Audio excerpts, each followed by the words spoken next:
Olá, tudo bem com você? Você é torcedor e torcedora do São Paulo? Tá tudo bem?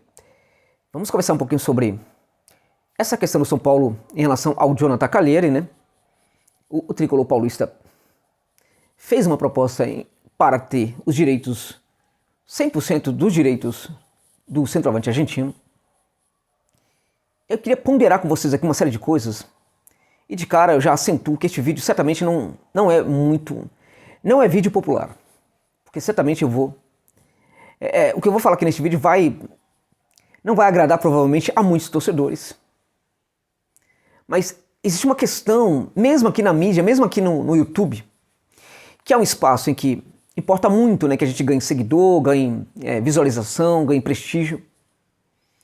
Mesmo aqui, quando a gente faz uma abordagem jornalística sobre qualquer assunto, importa muito que a objetividade esteja presente e que o interesse em agradar fique em segundo plano, né? Porque a análise precisa ser muito objetiva a partir daquilo, né, da visão, né, que o analista, no caso, tem sobre o acontecimento. Neste caso, sobre a busca do São Paulo pelo Jonathan Calleri.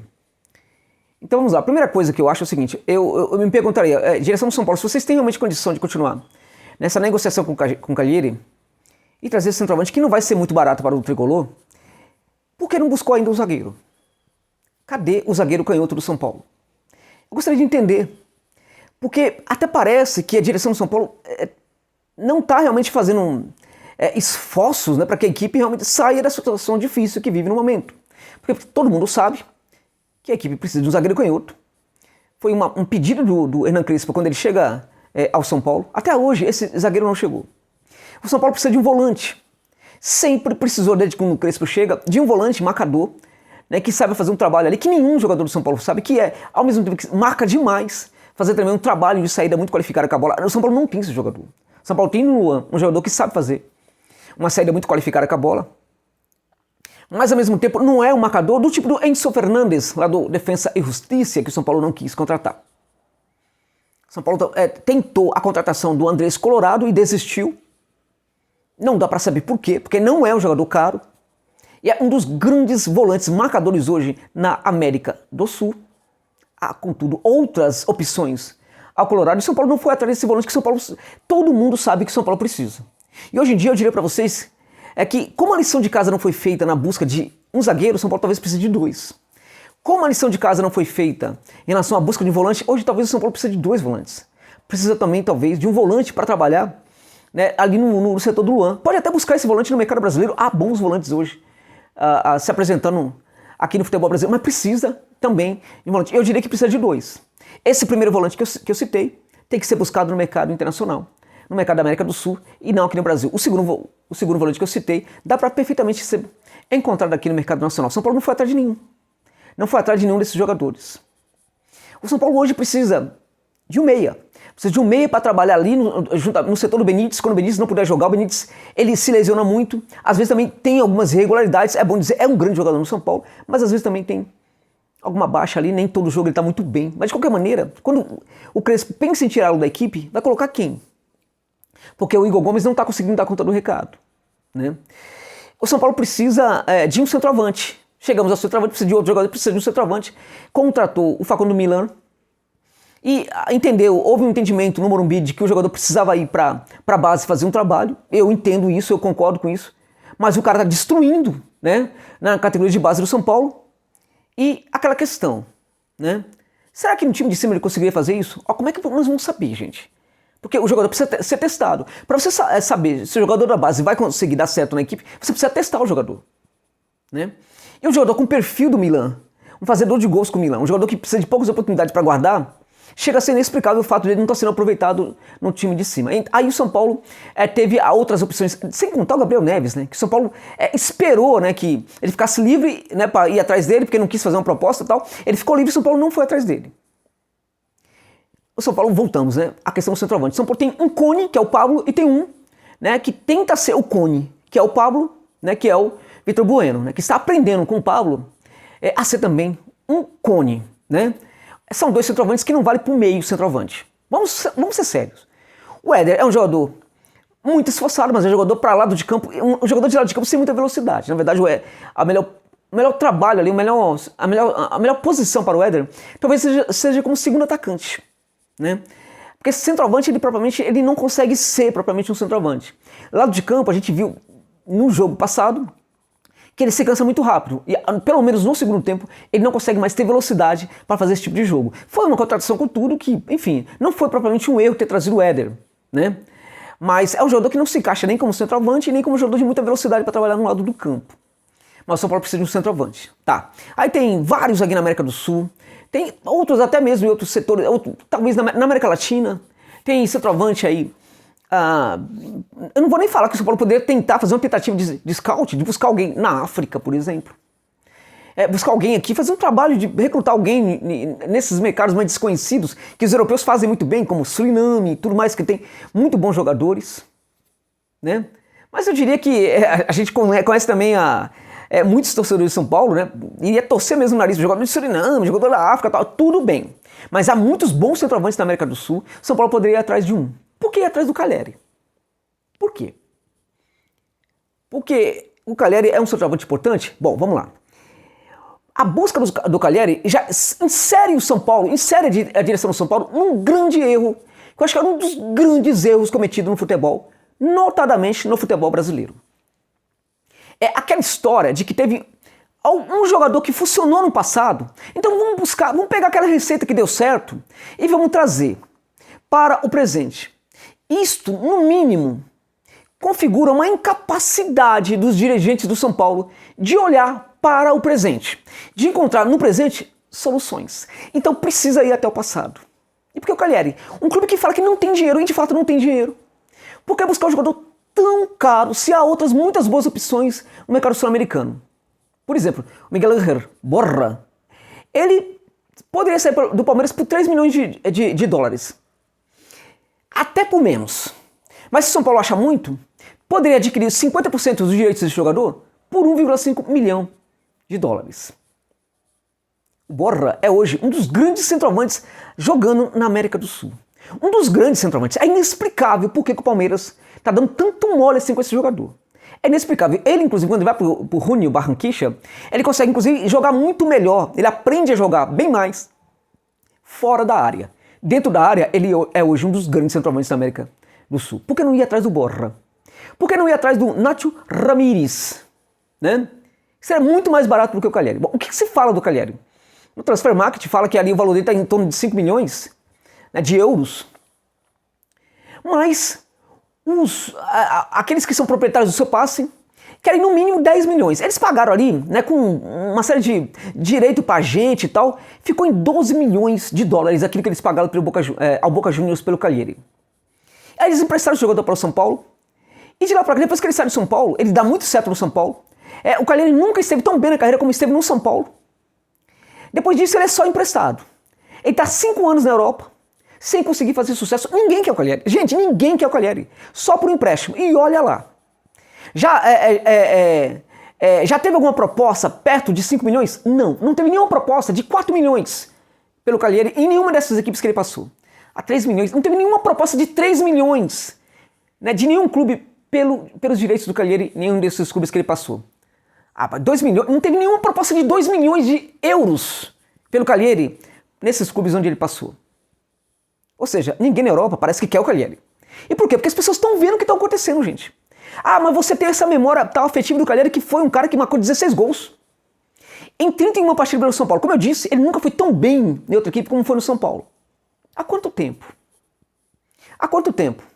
E vamos olhar para o tipo de jogo do São Paulo.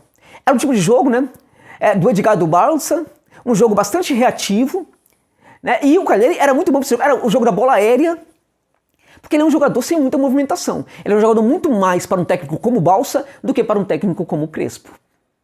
O Calleri é um jogador de área. Ele não é um jogador de muita movimentação. Então é um típico perfil para um futebol mais reativo e daquele tipo de técnico que gosta da bola aérea, da jogada. E não é jogador, por exemplo, para jogar nesse esquema do Crespo e ter muita movimentação. Ele não tem muita movimentação fora da área. Acho que até o torcedor mais apaixonado do São Paulo se lembra muito bem disso que eu estou falando agora. Ok? Então ele destruiu o São Paulo. E ele deixou sim essa imagem muito positiva. Ele marcou, inclusive, 4 gols contra o Trujillianos do Peru, que era uma porcaria. Vocês sabem muito bem que eu sou ligado à América do Sul, então eu posso perfeitamente falar quando o time é ruim. Eu não estou aqui desprestigiando o time. O Trujillianos era um time muito fraco. São Paulo ganhou de 6-0 no Morumbi do Trujillianos. O Cagliari marcou 4 gols naquela partida. O Trujillianos, naquela temporada, ele tinha uma média de 32 a 33% de posse de bola. Para vocês terem uma ideia de como o São Paulo era reativo, o Trujillianos teve no Morumbi 43% de posse de bola naquela partida em que perdeu de 6-0. O Cagliari fez um gol de pênalti e fez mais 3 gols com a bola circulando.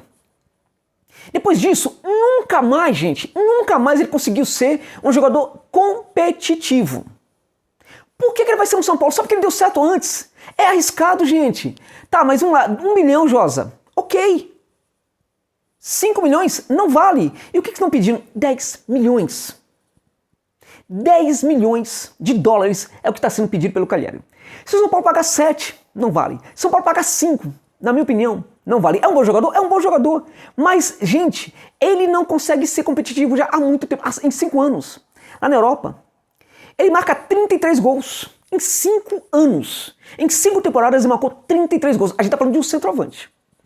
O Marcelo Razan, se não me engano, ele deu um número de 31 gols, mas pela minha contagem foram 33 gols que ele marcou nessas 5 temporadas que ele jogou na Europa, sempre emprestado de um lado para outro, tal. No final, acabava o contrato, ninguém queria, voltava, era emprestado. É assim que tem funcionado a carreira do Cagliari.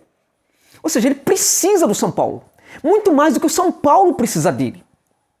E por que os dirigentes se sentem tanto com isso? Porque sabe se buscar o Cagliari. Não vão cobrar muito deles depois. Parabéns, Casares. Parabéns. Essa gestão do Casares está me parecendo, inclusive, que talvez exista por trás dessa gestão a tentativa depois de ser um político. Porque é impressionante como ele não quer ficar mal com a torcida. E ao mesmo tempo, não está conseguindo ser competente até mesmo nesse ponto. Né? Porque não entregou até agora os reforços que a equipe precisava. Mas agora quer trazer o Cagliari, que sabe que a torcida ama o Cagliari. Né? E o torcedor tem o direito, sim, de analisar as coisas pelo coração. Eu entendo você que está vendo esse vídeo e está me destruindo aí, né? Porque você tem todo o direito de fazer sua análise a partir do seu coração. E o Cagliari deixou realmente muito boas imagens. Vamos lá. O Cagliari tem 257 jogos na carreira. 257 jogos, ele tem 70 gols. Ele é um centroavante. Dá uma média de 0,27 por partida. 0,27 é a média do Cagliari por partida, ou seja, é menos de um gol a cada 3 jogos, ok? Nos últimos 5 anos ele marcou, como eu disse, 33 gols, o que dá uma média de 0,21. Ele marcou esses 33 gols em 157 partidas, dá uma média de 0,21, ou seja, a cada 4 jogos ele marca um gol, né? A cada 4 jogos. Então, será que a gente está falando mesmo daquele centroavante que marcou 16 gols em 31 partidas pelo São Paulo? Será que o Cagliari que vai chegar no Morumbi é o mesmo? Aí você fala, mas Josa, ninguém consegue ser bom no São Paulo, nenhum centroavante é bom no São Paulo. Eu sei disso. E até por causa desse desespero, que o torcedor começa a gostar mesmo de um nome que deu certo. Eu entendo tudo isso. Mas você, torcedor, tem o direito de pensar assim, o dirigente não. E não dá realmente para entender o que está acontecendo com esses dirigentes do São Paulo. Inclusive, que tinha uma relação midiática muito interessante antes da eleição, depois mudou completamente. Então eu diria para vocês que hoje é uma situação bem complicada essa contratação do Cagliari. Se for realmente para pagar os valores, eu não acredito que vai ser por 3, 4 milhões, vai ser no mínimo por 7 milhões de dólares. Um cara que parece que o salário não é tão absurdo assim, né? 420 mil, opa, não é absurdo, né? Enfim. Mas, no mínimo por 7 milhões aí, é que o São Paulo vai conseguir contratar o Cagliari. A gente tem tanto bom centroavante por esse valor. Tantos bons centroavantes por esse valor que estão marcando gols. Que esse é o ponto. O Cagliari não está marcando gols. Não está marcando gols. Este é um ponto. E outros centroavantes estão marcando. E outra coisa, ele é um centroavante muito pouco apto para o tipo de jogo que o Crespo postula no São Paulo. O Pablo, que é o Cone, não está marcando gol. O Cagliari é parecido, gente. Tem uma mesma movimentação, muito parecida. Vocês podem não gostar, mas é parecido.